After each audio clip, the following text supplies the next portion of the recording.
yang na tai ang tao của Chúa yang tu ca mê ta yang tu yang pu ca ya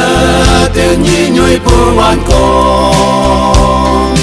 học cây phi vi ta sa wa ta la một như tu ran trong mắt ra tăng mà cần cha sẽ chinh nhoi ngô tàu mà tăng chinh say lòng của ban mà lòng của ban nhoi mà ngô quan thế ăn chơi yong lu vang nào li pa lòng mi u lòng su chu sa chăm mà chinh nhoi lòng của ban mà tăng ăn pa nào li pa lòng mi khâu trong chim áp phai mà chu chân sẽ tâm ta đi chơi yong lu vang phai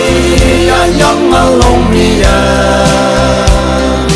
nào của hồ chim linh tàu mà tăng chu ang chân vang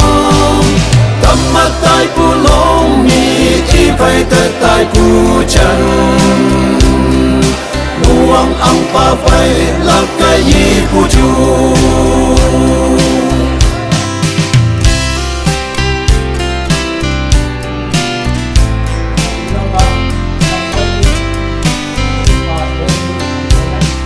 suy hồng ya yo mà bông yên ang tắc long su chu chi luang y hư y hà cha lon tai pu bang nhảy rư khâm rư bông xì một lao chân mong cháy hay nào lan bên này ăn nhị chăm mà nhồi bư trình và hồ tên nhị trình và hồ sẽ cho quan nhồi trình cơ nhẹ hâm mi bư mang hồ bư trình linh a long su chu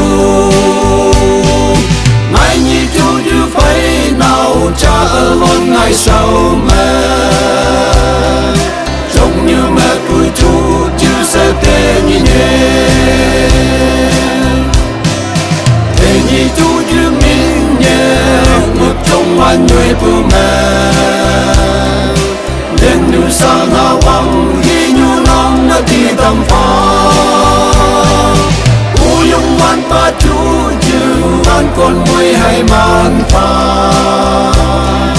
chinh nhoi yếm như bu chiến lao song sa pha